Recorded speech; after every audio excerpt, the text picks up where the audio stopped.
Bismillahirrahmanirrahim. Assalamualaikum warahmatullahi wabarakatuh. Alhamdulillahirabbil alamin. Alhamdulillahillazi ahyana ba'da amatana wa ilaihin nusur. Allahumma salli wa sallim ala Muhammadin sallallahu alaihi wasallam wa ala alihi wa sahbihi ajma'in.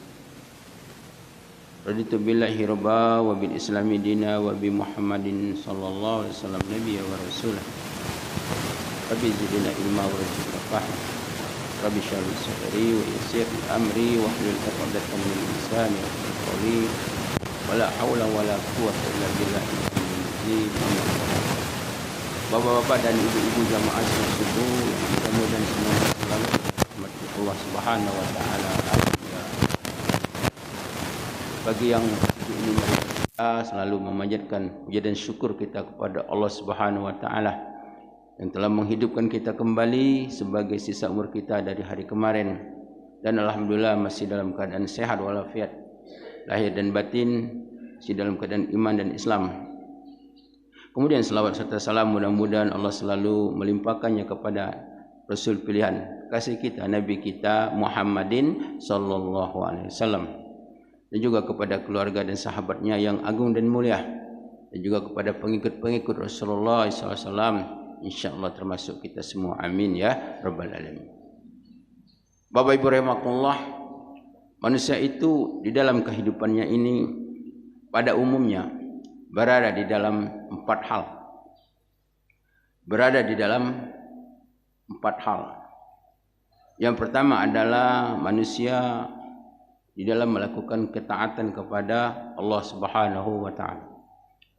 Melakukan ibadah, melakukan kebaikan-kebaikan yang diredai oleh Allah Subhanahu wa taala. Ini yang pertama. Yang kedua adalah manusia dalam keadaan melakukan dosa, maksiat, berbuat zalim dan lain sebagainya. Yang ketiga adalah manusia dalam keadaan mendapatkan kebaikan. Kebaikan-kebaikan dari Allah Subhanahu wa taala, nikmat. Yang keempat adalah manusia ketika mendapatkan keburukan, bala, musibah, hilang barang yang disayangi, berpisah dengan orang yang dicintai dan lain sebagainya. Jadi pada umumnya manusia tidak terlepas dari empat hal tadi. Yang pertama adalah manusia dalam melakukan ketaatan kepada Allah Subhanahu wa taala.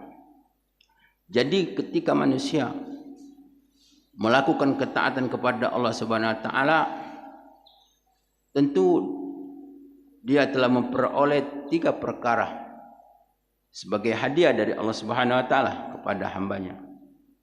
Dan tanpa tiga perkara ini manusia tidak dapat melakukan kebaikan-kebaikan, ketaatan, amal soleh.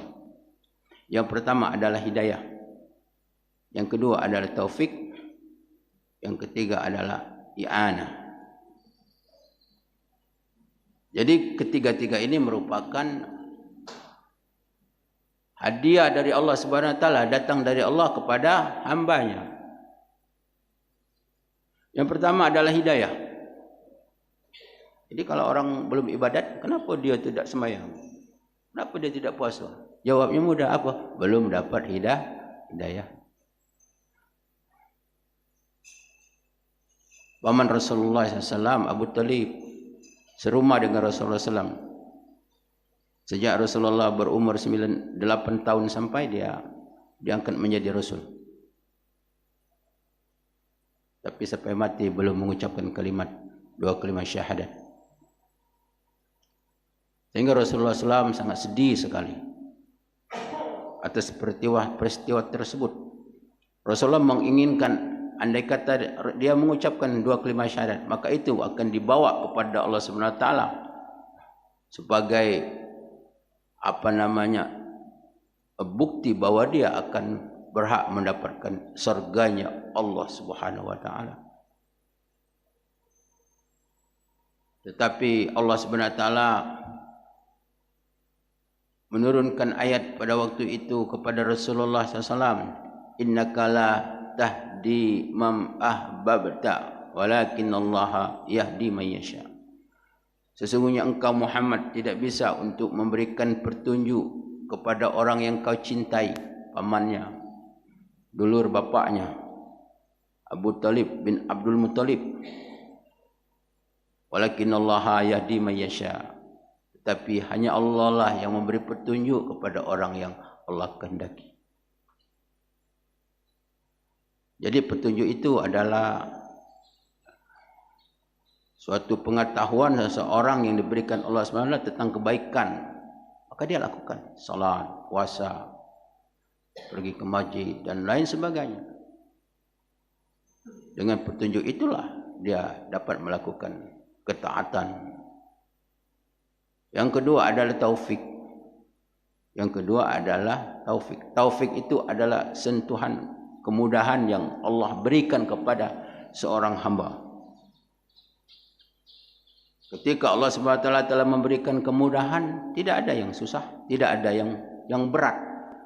Sehingga taufik ini sebagai sebab seorang itu melakukan ketaatan, kebaikan, sehingga ibaratnya jalan jauh terasa dekat, barang yang berat terasa ringan. Jadi kalau Allah sudah memberikan kemudahan kepada seorang hamba, tidak ada yang berat melakukan ketaatan kepada Allah Subhanahu wa taala.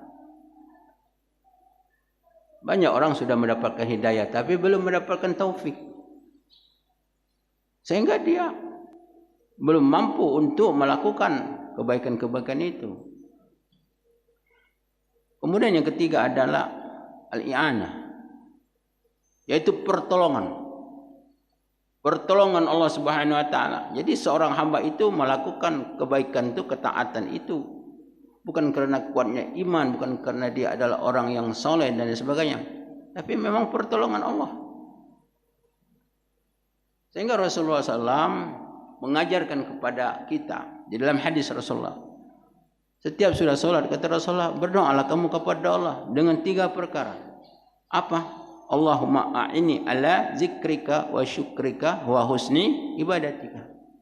Ya Allah, tolonglah saya agar saya selalu ingat kepadamu, tolonglah saya agar saya selalu bersyukur kepadamu, dan tolonglah saya ya Allah agar saya dapat melakukan ibadah dengan sempurna.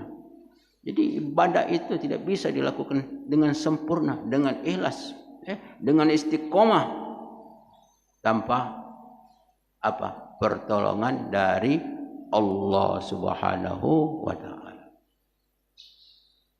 Maka oleh karena itu, Bapak-bapak, Ibu-ibu rahimakumullah, di saat seseorang itu telah mampu untuk melakukan ketaatan kepada Allah Subhanahu wa taala, maka ini tidak perlu untuk dibangga-banggakan, untuk disombong-sombongkan. Tidak perlu, karena ini adalah hadiah dari Allah Subhanahu wa taala. Tanpa ada ketiga hal ini, hidayah, taufik dan i'anah, seorang tidak bisa. Kita lihat orang di pasar itu ada yang bekerjanya 2 sampai larut malam. Kalau di tempat saya itu ngunggal batu. Jam 12 malam rak, batu 1 truk besar tu penuh. Angkat batu tu. Tapi solat 2 rakaat tidak mampu tu. Kenapa? Karena belum mendapat pertolongan hidayah dari Allah Subhanahu wa taala. Ini yang pertama. Yang kedua, manusia dalam keadaan melakukan maksiat. Dalam melakukan maksiat kepada Allah Subhanahu wa taala, melakukan dosa. Maka dikala manusia melakukan dosa, Allah Subhanahu wa taala mengingatkan agar manusia itu bertobat kepada Allah Subhanahu wa taala, untuk sadar, untuk insaf, untuk kembali kepada Allah Subhanahu wa taala. Jadi Allah Subhanahu wa taala tidak menuntut kepada manusia untuk tidak berdosa.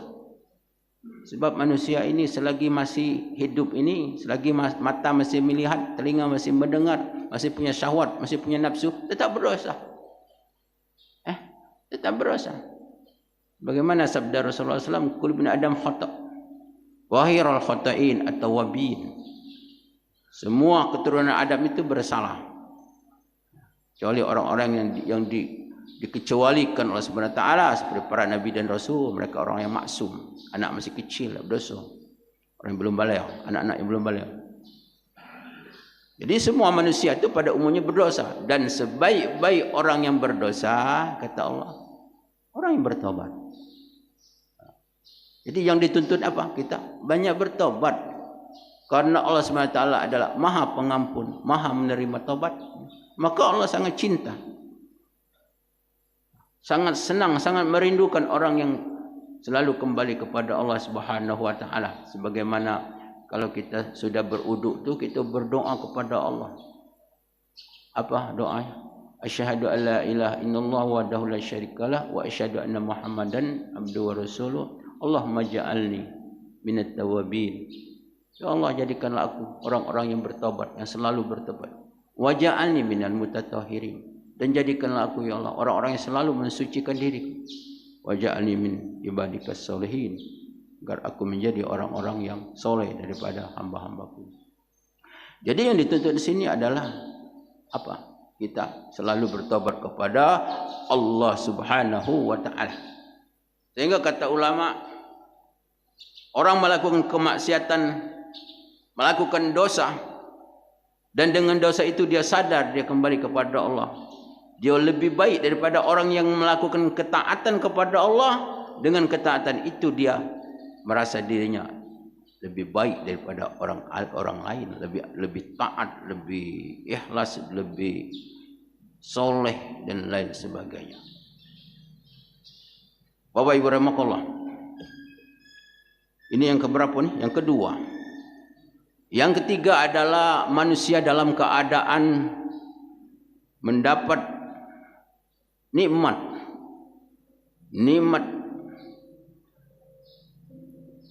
Allah Subhanahu wa taala berfirman, "Wa ma bikum min nikmatin faminallah." Dan tiadalah nikmat yang ada pada diri kamu kecuali adalah datangnya dari Allah Subhanahu wa taala. Jadi apa yang ada di diri kita ini, lahir dan batin, baik yang kita miliki ataupun yang di luar diri kita ini, semuanya nikmat Allah, semuanya titipan. Sebenarnya kita tidak punya apa-apa, semuanya milik Allah Subhanahu wa taala. Kehidupan kita, umur kita, sehat kita, kesempatan kita, apalagi namanya harta, keluarga, jabatan, semua itu adalah hak Allah Subhanahu wa taala. Buktinya kalau Allah nak ngambil, pacak itu nahan. Jadi kita meninggal, suami kita nak meninggal, anak yang kita cinta nak meninggal, pacak dah nahan, bisa. Kalau kita nak rugi, mak mano baik tetap rugi. Kenapa? Kerana memang milik Allah Subhanahu wa taala. Milik Allah. Maka oleh kerana itu nikmat ni banyak, nikmat Allah. Wa in ta'uddu nikmatallahi la tuhsuha. Kalau kamu nak ngitung nikmat Allah, tak pacak kamu nak ngitung nikmat Allah, tak pacak. Tak bisa.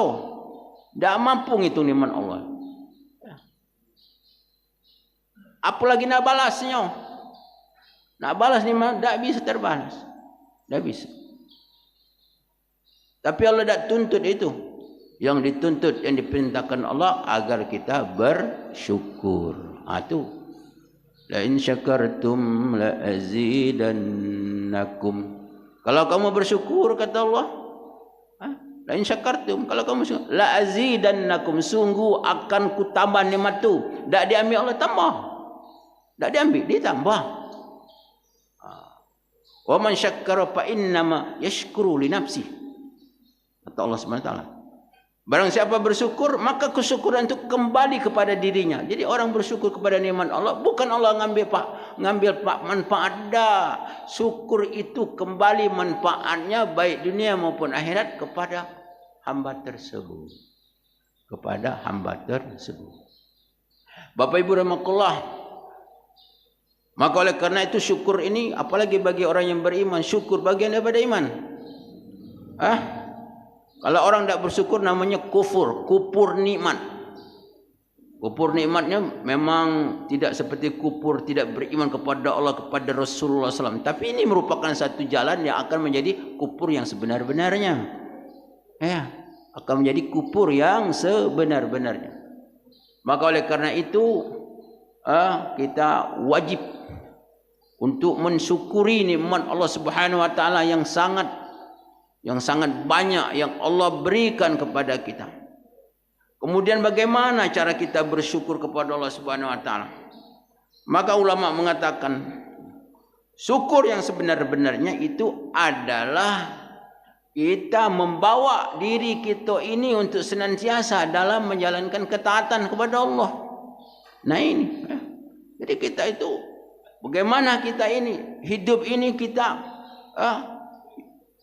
untuk mendapatkan ridha Allah, untuk mendapatkan rahmat Allah, untuk mendapatkan keampunan Allah Subhanahu wa taala. Itulah sebenarnya syukur. Jadi hakikat daripada syukur itu kita semakin banyak kita mendapat nikmat, maka semakin dekat kita, semakin banyak kita bersyukur kepada Allah Subhanahu wa taala. Jadi nikmat ini nikmat hidup, nikmat sehat, ya kan? Nikmat kesempatan, ya. Banyak lagi nikmat-nikmat Allah yang lain. Ya. Sebenarnya ibadah yang kita lakukan itu sebenarnya tidak ada apa-apanya dibanding dengan kita nak serga Tuhan tu. Surga Allah tidak pacak dibeli dengan ibadah kita tidak bisa.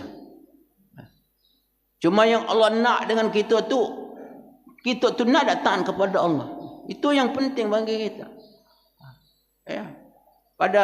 Dalam satu hadis Rasulullah dikatakan, ada kata Rasulullah SAW, pada zaman dahulu Bani Israel, orang yang beribadat 80 tahun itu tidak pernah melakukan, tidak pernah keluar rumah, bekerjanya ibadat terus.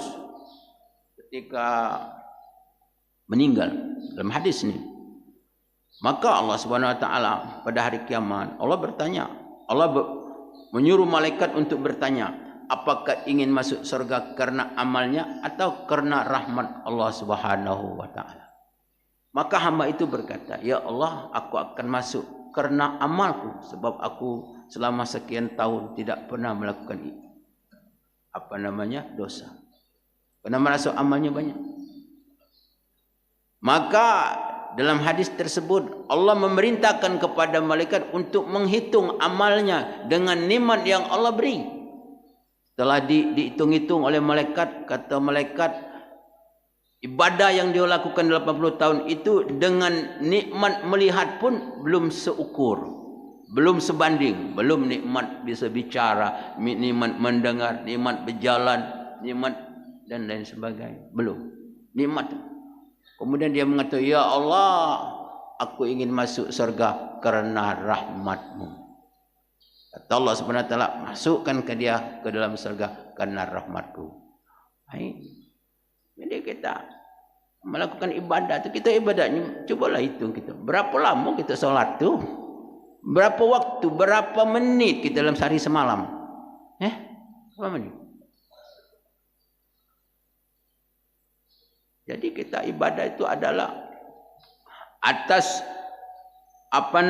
kesyukuran kita kepada Allah Subhanahu wa taala. Ini yang penting bagi kita. Jadi di akhirat ketika orang masuk surga, ada barisan-barisan manusia, barisan orang-orang al-muttaqin, syahidin. Ada namanya barisan asy-syakirin, barisan orang-orang yang syukur. Nah, di dalam Quran itu memang Allah jelaskan, wa qalilum min ibadiyasy syakur. Dan sedikit manusia yang bersyukur. Nah, dikitnya. Banyaklah kufur. Maka kata ulama, berdoalah kita agar kita termasuk daripada orang-orang yang sedikit. Orang-orang yang sedikit. Yang sedikit ini Orang yang bersyukur itu sedikit, kata Al-Quran menjelaskan. Sedikit sekali. Yang banyak apa? Kufur. Kufur kepada Allah Subhanahu, kufur kepada nikmat Allah Subhanahu wa taala. Bapak Ibu rahimakumullah. Kemudian yang keempat, manusia dalam keadaan apa? Mendapatkan hal-hal yang tidak dia inginkan. Apa itu? Bala, musibah. Ya. Dalam hidup ini kadang-kadang selalu datang kepada kita hal-hal yang tidak sesuai dengan harapan. Kadang-kadang ingin cari usaha, tahu-tahu bengkerut, boro-boro nak dapat untung, modal pun habis. Ya, ingin sukses, ya, ingin bahagia jadi susah. Ya. Jadi bala, musibah, kebur, apa namanya? Ini semuanya dari mana? Dari Allah. Dari Allah Subhanahu wa taala. Bukan dari siapa-siapa. Maka oleh karena itu, di saat kita mendapatkan bala, musibah dan lain sebagainya, kita dituntut untuk apa? Untuk bersabar. Jadi sabar itu wajib hukumnya. Di dalam Quran itu Allah jelaskan bahawa perintah untuk menjadi orang yang sabar itu lebih dahulu daripada perintah salat. Wasta'inu bis-sabri was-shalah wa innaha lakabiratun illa 'alal khashiin. Jadikanlah, kata Allah, kesabaran dan salat sebagai penolong bagimu. Wa innaha, sesungguhnya sabar dan salat itu berat, lakabiratun. Allah jelaskan, lakabiratun, berat, illa 'alal khashiin, kecuali orang yang takut kepada Allah Subhanahu wa taala. Memang tak mudah jadi orang sabar tu, macam ngomongnya baik. Tapi kita memang untuk melatih diri kita agar kita menjadi orang yang sabar, memang melatih. Kita nak latih diri kita jadi orang yang sabar. Apalagi orang yang beriman. Kita orang yang beriman ni memang nak sabar. Apalagi semakin tua semakin kadang-kadang kita kurang sabar. Semakin tua semakin pemarah gitu ya. Benda tersinggung ya kan. Itu. Nah itu. Kadang-kadang kalau anak salah, sikuk dimarah galau. Betul tak itu, Pak Maman? Betul. Marah galau-galau ya. Ada yang kabur semua anak dari rumah. Bapak ni pemarahnya katanya. Ibu ni pemarahnya. Apa? Itu. Jadi kita ini untuk senantiasa memperbaiki diri kita untuk menjadi orang yang sabar. Kenapa? Karena Allah SWT berfirman, innallaha ma'as-sabiri. Ya kan? Sesungguhnya Allah pertolongannya bersama dengan orang-orang yang sabar. Jadi sabar ini pahalanya, wah, innama yuwaffau ujur innamas sabir innallaha yuwaffau sabirina ajruhum bighairi hisab. Sesungguhnya Allah Subhanahu wa taala akan memberikan pahala bagi orang yang sabar itu tanpa batas. Tanpa batas. Makanya kalau orang bilang, "Oi, sabar itu ada batas." Tak kata batas. Kata siapa? Kata Rasulullah SAW. Ngapa dia kata batas? Karena Allah Subhanahu wa taala ingin memberikan balasan sabar itu, dah kata batas. Kata batas. Pada zaman Rasulullah SAW ada orang, "Ya Rasulullah, tetangga itu jahat ni ya Rasulullah." "Mana ya Rasulullah?" Kata Rasulullah, "Sabar." Seminggu lagi datang lagi. "Ya Rasulullah, jahat ni tetanggaku, anu." Kata Rasulullah, "Sabar." Lagi datang lagi, "Ya Rasulullah, sampai kapan sabar?" "Sampai mati," kata Rasulullah. Sampai mati. Coba tak bayangkan. Sampai mati, kata Rasulullah. Makanya di akhirat itu dalam hadis Rasulullah, ada orang di surga nih, ada istana itu dari luar kejenguan. Isinya, bukan main. Tergantung. Tergantung tak bertali. Tak bertiap. Kaget tu ahli surga. Punya siapa ni? Alangkah hebat tempat ini. Kalau yang lain itu surga, para Al-Qasru. Qasru tu istana-istana. Biasa baik ya kan?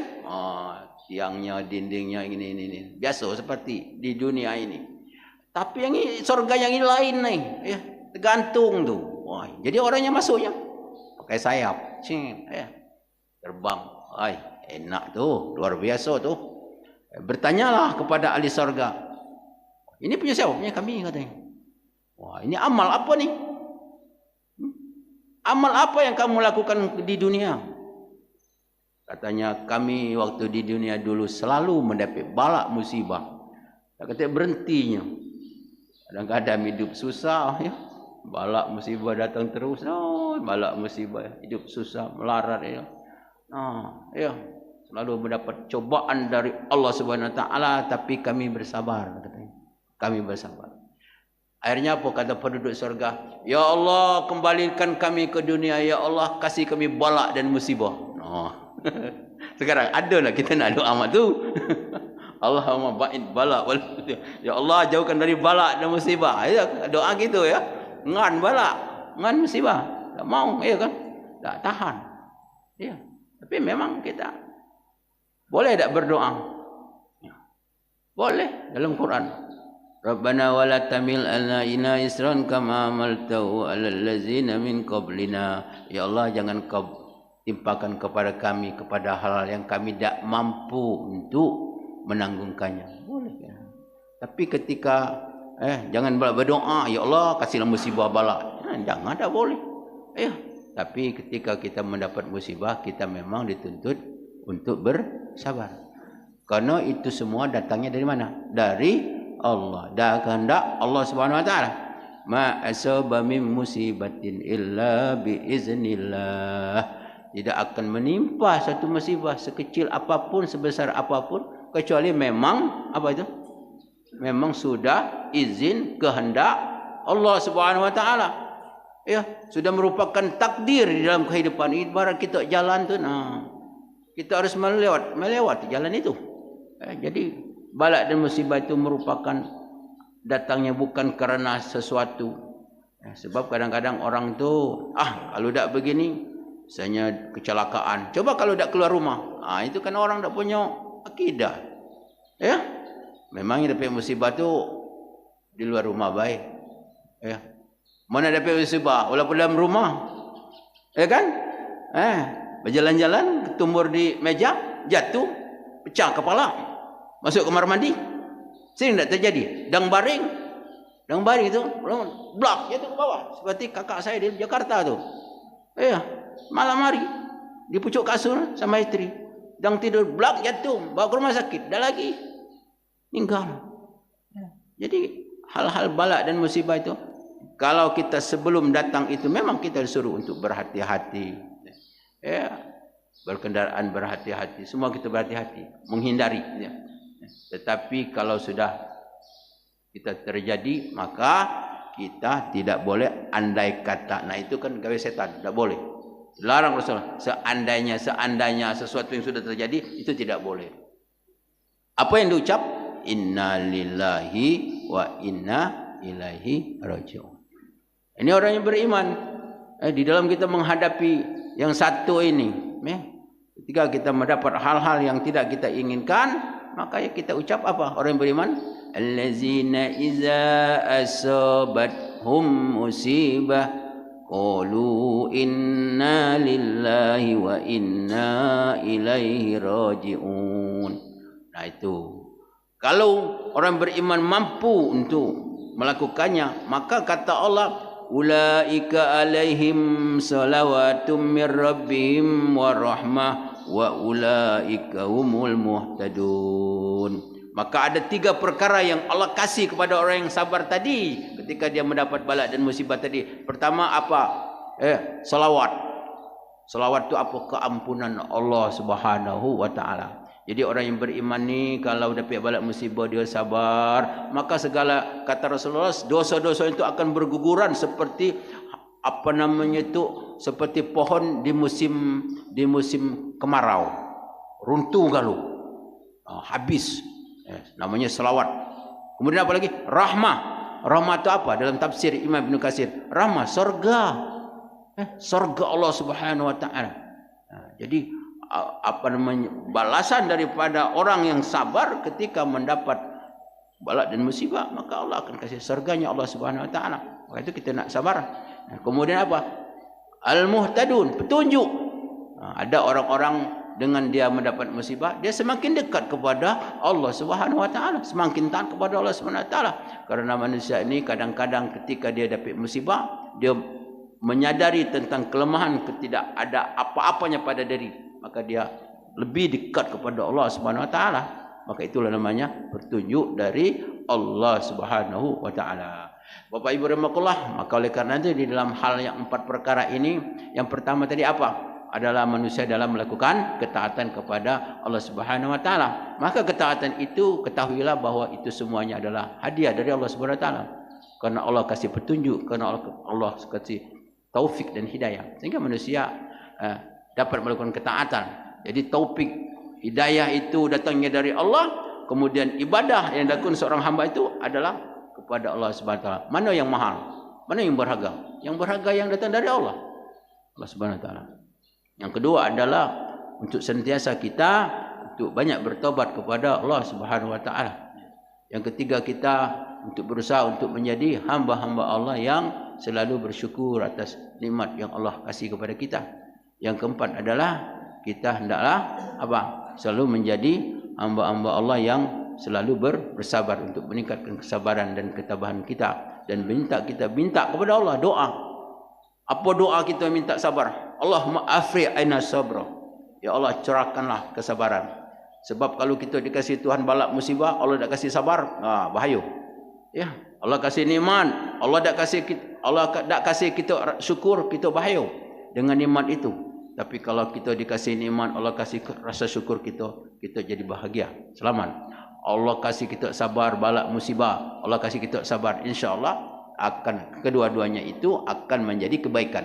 Sehingga kata Rasulullah SAW, tidak adalah manusia yang paling hebat selain daripada siapa? Orang yang mendapatkan kenikmatan dia bersyukur, dan mendapatkan balak musibah keburukan dia bersabar, kecuali siapa itu? Adalah orang-orang yang beriman.